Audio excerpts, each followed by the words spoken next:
Since our last Souljade tier list, Naraka Bladepoint has undergone many changes, including a massive rework to Souljades that heavily expanded their mechanics with upgradable and consumable Souljades, changed base stat value bonuses, and added debuffs to previously underpowered Jades. Our previous Souljade tier lists were broken down into sections, but for this one, we'll be ranking all nearly 100 Souljades in the Battle Royale game modes in a single video. To clarify, S tier is for game-winning Souljades. Usually they'll have a spammable attack that either displaces, debuffs, or does substantial damage. A tier Jades are very good, but not necessarily considered game-winning by all players. B tier Souljades are decent, and in the right situation they could be really helpful, but these ones may not always be providing their maximum value, or perhaps the value they provide is not very substantial. C-tier Jades are just okay, and while some may have good potential uses, they are generally too niche to be considered useful in most situations. And F-tier Jades are usually passed up on by many players because they either change a staple attack into something worse, or just provide little to no value. First up, we have Abyssal Aura going into the A tier. This consumable Souljade has 2 charges and heals for 100% of the damage done. If you don't loop the attack and let all 4 hits finish out, you can potentially heal for 500 to 700, one of the biggest healing offensive Jades available. Advanced Heal, A tier. This Jade increases your healing from armor powder and healing berries by 50% and makes it take effect over time. Super good for providing sustain for your team or playing in the shadow, and insanely good when combined with group heal. Aerial Rend is B tier. It changes your greatsword charge vertical attack, making it deal slightly more damage and emitting a parryable shockwave at the end of the attack. Not bad, not great.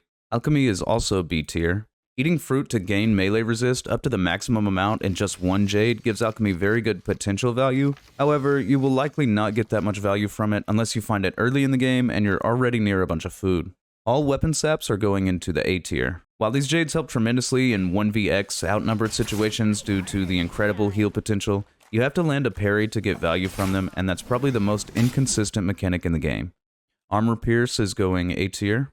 Dealing rage damage directly to your opponent's health can be deadly, but it also slightly reduces your damage per shot, so make sure to make your shots count with this one. Assassin's Lunge will be going into the S tier.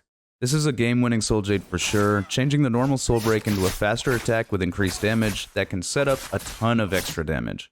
Assault Smolder is A tier. Dealing fire damage with your grapple attack can be incredibly useful, and it is endlessly spammable with an upgrade to increase the damage of your grapple attack. Aurora Burst, S tier. This Jade is super strong, especially in team modes where anyone that gets caught in this attack will probably die. With the silence and huge damage in a large area, it's easily one of the best Soul Jades in the game right now. Auspicious Jade is F tier. Auspicious Jade gives you extra money for completing quest scrolls. It's not terrible if you need Darktide coins, and the upgrade gives you a random purple or gold Soul Jade, but it's really only useful if you were already needing to do quests instead of go fight other people and get kills. Benthic Descent is going in B tier. It makes the vertical follow-up after charge horizontal better. The reason I'd put it in B tier is because it can only be done after a charge horizontal. It's a pretty good Jade though. You could probably argue for A tier since its damage and CC is quite good. Blistering Edge is S tier. This attack makes Pulse Sword hold check really strong, and the instant fire damage is highly valuable. Blue Moon is going into C tier. It doesn't really do anything better than the normal 1-2-3 and can be parried kind of easily. Blue Moon 2 is in B tier. It's Blue Moon, but with an added 3-second silence effect, and even though it's a bit hard to get to, 3-second silence is objectively good, even if it is from a 1-2-3 chain ender. Burst Arrow is A tier. This one makes charged arrows deal area damage. It's pretty good, but not really a game-winning Soul Jade. Cavalry Bloom also goes A tier. It's very good for pressuring neutral with dual blades charged horizontal. It displaces, it can be spammed, and it deals decent damage. Solid Soul Jade. Curative Bolts and Healing Bolts, C tier.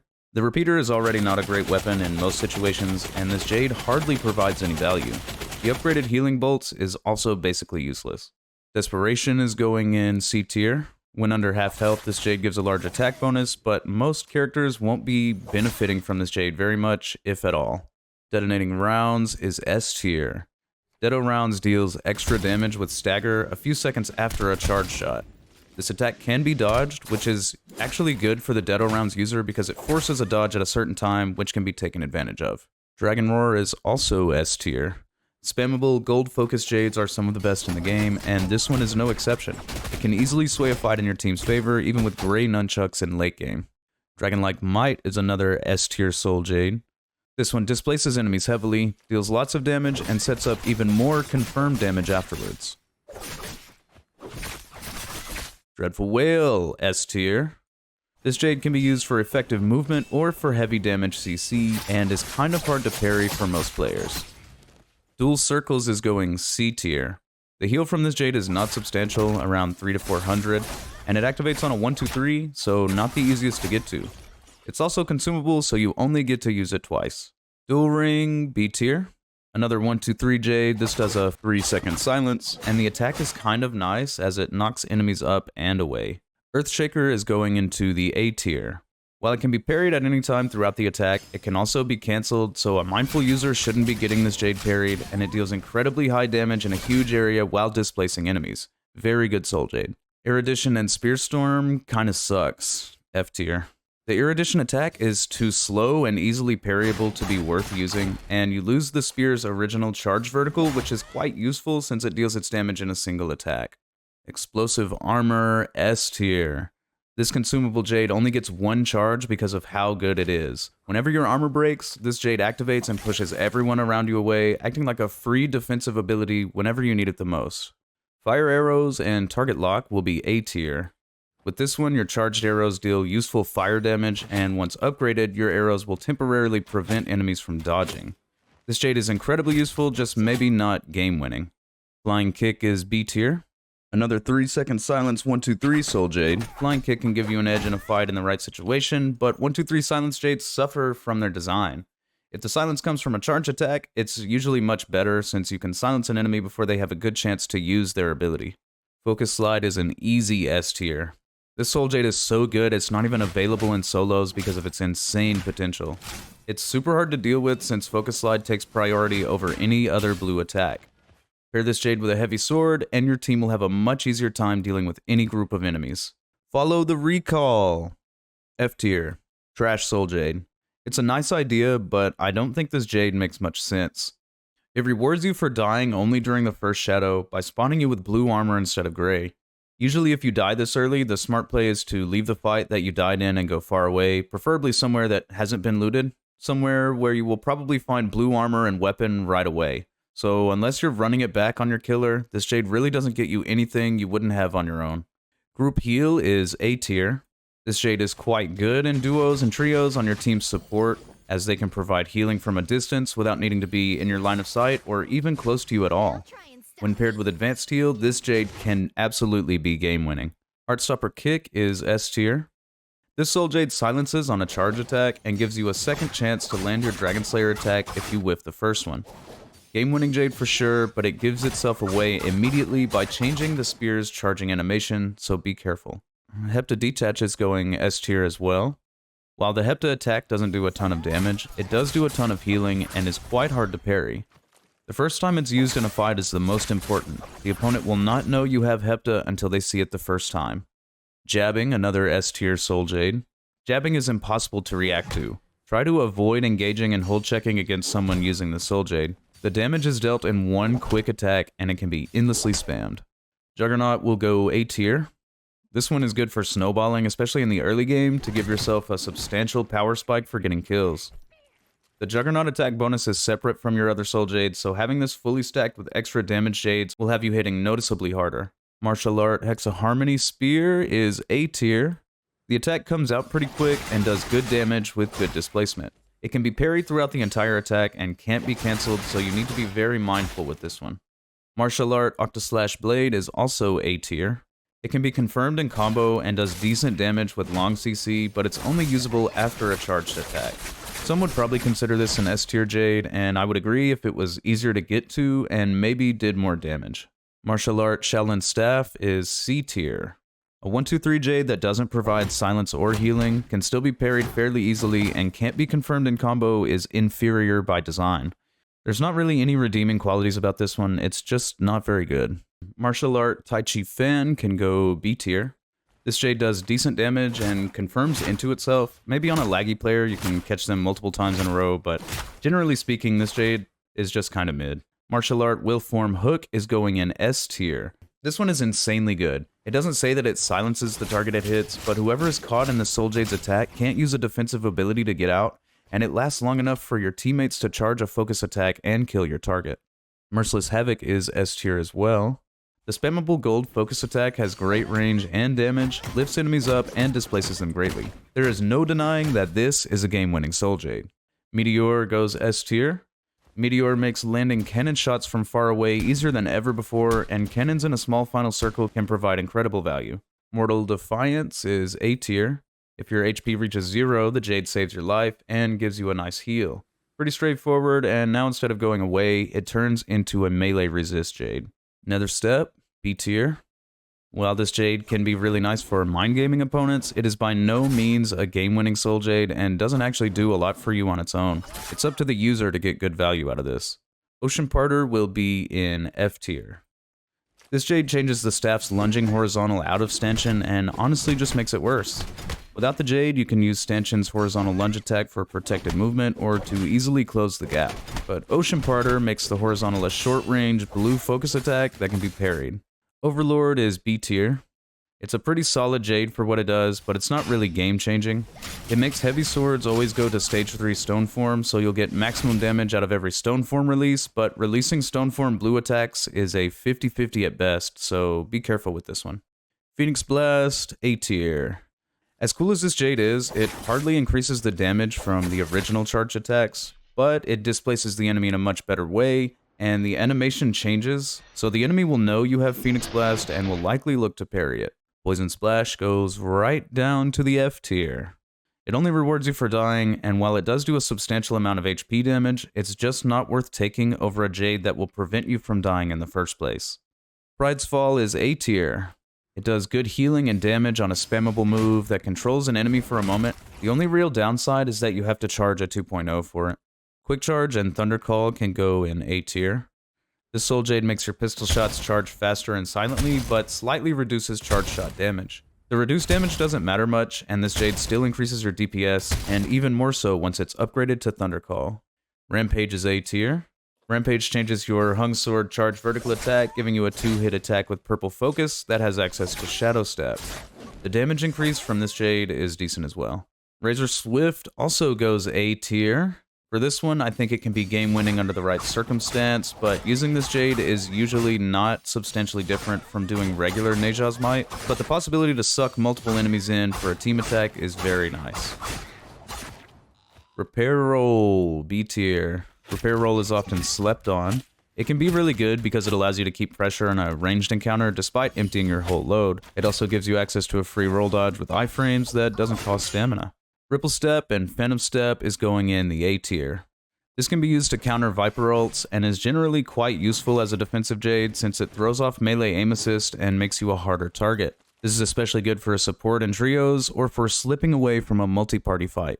Ruptured Gale Orb and Burn can go B tier. Ruptured Gale Orb doesn't say this, but it actually cuts the damage of a cannon shot in half. It makes it a little easier to hit the shots, but I don't think this is particularly useful because if you could just hit the shots for full damage without the Jade, you'd do twice as much damage, but the burn damage can be nice for preventing heals. Scatter Shot is going A tier. This one is pretty nice, especially when you're close enough to your target to reliably hit all 3 shots without charging. Otherwise, you can charge to the first stage for mid to long range shots and hit multiple arrows fairly consistently. Siphon Technique is C tier. This one is just kind of mid. You only really benefit from it when you take a partial heal, and it gives you pretty good Siphon, but doesn't last long enough to be considered very useful. Skyforce, A tier. A Soul Jade that heals is nice, and this one really helps you snowball in a fight by fully healing your shields whenever you get a kill. If you have this in trios, try to last shot the enemies to get value from your Jade. Slow Shot and Sunwing Shot will put it in B tier. A pretty good Jade for increasing range damage output, and pretty straightforward and easy to use. Soft Step and Gecko Foot goes C tier. This one is just kind of mid. Silencing your movement sounds is kind of nice if you want to be sneaky, but Gecko Foot can be kind of annoying, although it does enhance your scale rush damage. Soothing Boon belongs in B tier. It can be useful to save resources, especially in late game, but there's a lot of time during a match where resources are abundant and Soothing Boon is redundant. Upgrading it makes the RNG a little better too, so overall not a bad Jade. Soul Release also belongs in B tier. Refreshing your skill cooldown on kill is wonderful in solos. In team modes, it can be harder to get value out of it, and even when you get your skill back after a kill, it's not always something you can use right away anyway. There are certain characters with fight-winning F skills like Viper with her silence that can get insane value out of this in team modes, so make sure you're giving your kills to the soul release player on the team for maximum benefit. Soul Shatter is A tier. This attack is hard to deal with since it has to be parried on prediction, but it does take away the fan's wind wall attack out of quick dash. The pressure this Jade puts on an opponent should make the fight much easier. Splitter goes in C tier. Splitter gives dual blades 1-2-3 horizontal chain ender a 5-second silence, and this one can be confirmed in combo as well. It's just still not that useful by design. Stamina Strike and Stamina Strike 2 are both going in C tier. Stamina Strike heals around 200 to 300, and Stamina Strike 2 heals around 300 to 400, so neither give you a very meaningful heal for using a 1-2-3, but at least it can be confirmed in combo. Stanchion Sky Pillar is A tier. This Soul Jade changes the Stanchion attack into an AoE silence that lasts long enough to hit someone with the full Heaven Uproar before they're able to use an ability to break out. Starfall will go A tier. Starfall makes catching a target trying to run away much easier. Just hit the grapple button after grappling onto an enemy and slam them onto the ground while your team gets free hits in. Stormstride, S tier for sure. Stormstride gives you access to an infinite staff combo, but also just makes fighting a lot easier for you. The lightning strikes from the Jade do pretty good damage and make a drawn-out fight hard for enemies to sustain through. Switch Dazzle, unfortunately, has to go C tier. As much as I love this Jade and recognize its potential, it doesn't get many opportunities for greatness in a battle royale setting. The upgrade allows you to keep a 5-second attack buff with no refresh cooldown, which can be good, but in general, this Jade doesn't see much use. The Overcomer is S tier. A game-winning Soul Jade for sure. This blue focus attack can be cancelled at any time, does massive damage and displacement, and can be endlessly spammed. With this Jade, you can separate one or multiple enemies away from a fight at a time, or just deal insane damage to a single player. Thunderstorm, A tier. The enhanced follow-up after Katana charge attack can be very tricky the first time you see it, but you have to be careful once your enemy knows about Thunderstorm, because it's a fairly easy parry. Trigger and Lockbreaker is insane, S tier. This is one of the strongest Jades in the game to help you win neutral, since horizontal block with nunchucks becomes free, you can endlessly charge blue and not worry about stagger from light attacks or stagger from blue attacks. Learning how to use this Jade effectively is highly valuable. Tuna is B tier. While this Jade can be very good for continued sustain in very early or very late game, this Jade generally fails to provide as much value as a Jade that could help you win a fight. It takes about 1 minute to fully heal a purple shield with the healing from Tuna. Twin Shot and Bounce Shell has got to go F tier for me. While Twin Shot does increase your DPS, it reduces your damage per shot and makes you shoot 2 shots at once, making you blow through your repair kits twice as fast for less total damage per reload. Not only this, but it is often hard to hit both shots of a Twin Shot, and Bounce Shell doesn't make it that much easier. I use a cannon every single game, and I will mostly avoid this Jade. Universe Slash can go A tier. This Jade is fairly parryable, but it does massive damage if you catch someone with it and is endlessly spammable. It also forces your opponent to deal with a 2.0 release, which is kind of a double-edged sword, but overall I think this Jade is pretty useful. Vajra's Grip is also insane, S tier. This defensive Jade prevents you from dropping your weapon if you get parried, and gives you a pretty significant heal as well. You can be a bit more reckless if you have Vajra's Grip. Velocity Untold, S tier of course. This lightning-fast single-hit charge attack from the Jade is incredibly powerful, and when combined with Trigger and Lockbreaker, your neutral becomes nearly unbreakable and unpunishable. One of the best offensive Jades in the game. Warrior Pace and Infernal Slash is B tier. This increases your Great Sword horizontal charge movement speed, and once upgraded, applies fire damage to first and second stage charged horizontals. It can be useful, but typically fails to provide as much value as it may initially seem. Wave Roll, C tier. Again, this Jade can be good in the right circumstance, but free dodge rolls probably aren't going to win any fights. It may keep you alive a little longer though. Whirling Slash can go B tier. The heal on this Jade is not bad, around 450 to 600, but it activates on a 1-2-3 and is consumable with 2 charges. This Soul Jade is just kinda mid. Wild Windspout is easily S tier. This Jade is so hard to deal with and does big damage with great range and a large area of effect. When you have this Jade, hold checking with vertical is all you need to do. Windy Trinity is our last Jade of the day, and it's going into the F tier. This Jade's attack just barely increases the damage from the original, and the parryable hitbox is bigger and lasts longer, making this attack easier for enemies to deal with for no extra damage. The upside is the large area of effect, but it is also the downside as it can be parried on any part of the attack. Soul Slash can go in the A tier. This Jade changes your katana's second stage charge attacks, giving them extended range and damage. Soul Slash can also be followed up on for additional confirmed damage. Venom Tip and Barb Bolts will be in B tier. If you have a Monk or Timulch on the team, this Jade might actually be useful. Otherwise, using a repeating crossbow is probably not your best option, and neither is this Jade. Okay, so there is our completed 2024 Souljade tier list. Please comment below if you disagree with any of these placements, and tell me why you think a certain Jade should be in a certain place. If you found this video helpful, please consider using the join button below to support me making videos like this into the future, or at least like and subscribe. I mean, come on. Anyway, I hope you enjoyed this video. Have a great rest of your day, and I'll see you all in the next one.